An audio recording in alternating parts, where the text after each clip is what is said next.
Saeed, BJP दफ्तर में सवेरा हुआ क्या, पहुंचे लोग? जी ये बहुत अच्छी बात आपने कही, सवेरा तो हो चुका है लेकिन लोग इंतजार कर रहे हैं और वो इंतजार अभी भी देखिए साफ सफाई का ही दौर चल रहा है। हमें लगता है कि 9 बजे 1 घंटे बाद जब आप हमारे पास यहाँ आएंगी तो यहाँ दृश्य बदला होगा, लेकिन तैयारियां हो चुकी हैं। एक बार अगर फिर से अगर हम आपको दिखाएं तो बीजेपी मुख्यालय हेडक्वार्टर्स जो है वो भगवा में रंग दिया गया है पूरी तरह से। मीडिया का जमावड़ा है, निगाहें सभी की यहाँ पर हैं और वो इसलिए भी क्योंकि ये महत्वपूर्ण इसलिए हो जाता है कि 27 साल बाद एक बार फिर से बीजेपी गुजरात में सत्ता पर काबिज होगी। आखिर ऐसा क्या हुआ, एक प्रश्न जो यहाँ पर है। वो कांग्रेस जो पिछली बार 77 सीटें ले आई थी, वो कांग्रेस जिसने बीजेपी को 99 पर रोक दिया था, वो इस बार गायब सी क्यों नजर आ रही है? क्या ये वो रणनीति है कि 7 कार्यकारी अध्यक्ष आपने बना दिए कांग्रेस ने और बड़ी बड़ी रैलियां, बड़े बड़े रोड शोज, भीड़ नजर नहीं आई? तो क्या लोगों तक घर घर जाकर, बूथ स्तर पर जाकर ये एक अलग रणनीति है? उस पर भी बात कीजिए और क्या उसका परिणाम हमें यहाँ देखने को मिलेगा? आखिर ऐसा क्या हुआ? एक प्रश्न अंजना, चित्रा, विनोद जी आप लोगों से ये भी है कि आखिर ऐसा क्या हुआ कि पिछले चुनाव में वो कांग्रेस जो टक्कर दे रही थी इस बार एकदम से गायब है?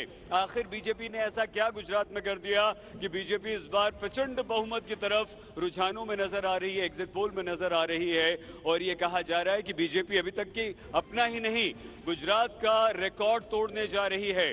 150 सीटें और उसके आसपास अगर बीजेपी पहुंच रही है रुझानों में, एग्जिट पोल में, तो आखिर वो कौन सा कारण है? आखिर वो ऐसा कौन सा काम कर दिया? वो कौन से मुद्दे हैं जिन पर बीजेपी इस प्रचंड जीत की तरफ बढ़ती हुई दिखाई दे रही है? क्या आम आदमी पार्टी आकर इतना बड़ा नुकसान कांग्रेस को कर रही है या कांग्रेस गायब क्यों है? जी, अभी से पोस्टर लगा दिए हैं सईद, ये जरूर पूछिए। ये देखिए पोस्टर्स लगा दिए हैं। जी जी जी, गुजरात में काउंटिंग से पहले आम आदमी पार्टी का नया पोस्टर और इस पोस्टर में राष्ट्रीय पार्टी घोषित करने की कवायद दिख रही है। पोस्टर में आम आदमी पार्टी ने खुद को बताया राष्ट्रीय पार्टी, कहा है राष्ट्रीय पार्टी बनने पर देशवासियों को बधाई। क्या संदेश देने की कोशिश है इसके जरिए?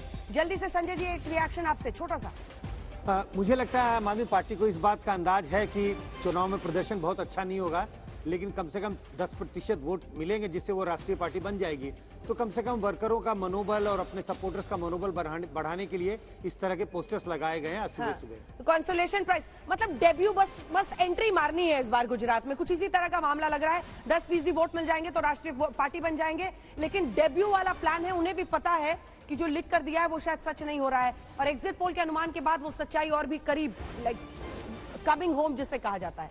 विनोद जी, नहीं ये बात तो सही है। तो केजरीवाल जी ने कल का अगर स्टेटमेंट देखे गुजरात को लेकर के तो उन्होंने स्वीकार ही कर लिया। उन्होंने कहा कि गुजरात में हम काफी कुछ अच्छा करेंगे।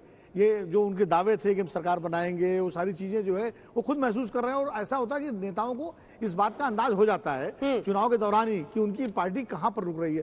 थोड़ा कई बार ओवर एस्टिमेट भी कर लेते हैं अपने आप को, तो फिर जब रिजल्ट आते हैं तो फिर सही तस्वीर सामने आती है। वो भी स्ट्रैटेजी का हिस्सा होता है कि लिख कर दीजिए हम ही सरकार बना रहे हैं ताकि लोगों को भरोसा हो, क्योंकि तमाम विपक्षी पार्टियों की बड़ी चुनौती यही होती है कि जनता को यकीन दिलाना है कि हम बीजेपी को हरा सकते हैं, क्योंकि जो एंटी बीजेपी वोट होता है वो ऐसी पार्टी की तरफ कंसोलिडेट होता है जो बीजेपी को हराने का मादा रखती है। ये आपने देखा है, चाहे समाजवादी पार्टी का दाव हो उत्तर प्रदेश में, चाहे आप देख रहे हैं कांग्रेस और फिर आम आदमी पार्टी का दाव गुजरात में। आइए आपको सीधे लिए चलते हैं। गोपी हमारी सहयोगी वीरमगाम से हमारे साथ जुड़ रही है, जहां पर काउंटिंग सेंटर है। हार्दिक पटेल कुछ ही देर पहले वहां पर पहुंचे थे। जीत का दम भर है, मुश्किल सीट उनके लिए हो सकती है, लेकिन इन तमाम मुद्दों के बीच आज मोदी फैक्टर को लेकर सबसे ज्यादा चर्चा होगी।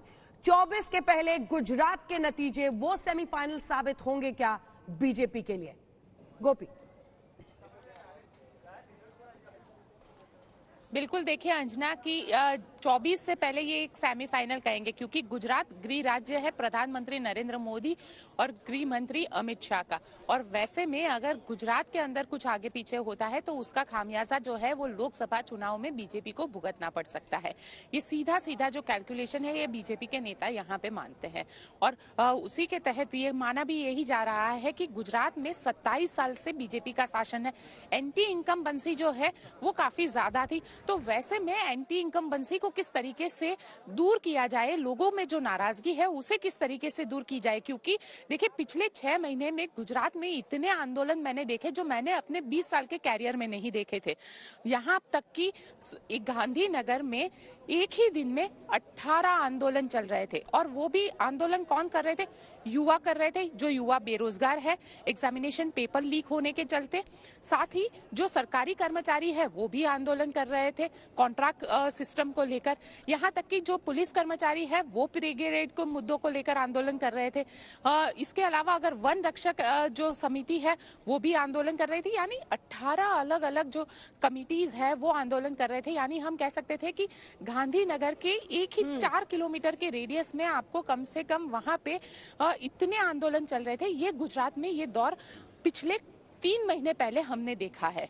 और वैसे में जब चुनाव की बारी आई और लगातार लोग जो है वो नाराज है। देखिए नाराजगी यहाँ तक थी कि जो तलाटी यानी हम कहेंगे कि पंचायत के जो कर्मचारी है, जिसमें पंचायती क्लार्क कहा जाता है, पंचायती क्लार्क की जो एग्जामिनेशन है उसकी डेट अनाउंस नहीं हो रही थी। जो सरकारी भर्ती परीक्षा की 5 साल से डेट अनाउंस नहीं हो रही थी, उसकी डेट इलेक्शन डिक्लेयर होने के 1 घंटे पहले डेट डिक्लेयर की गई।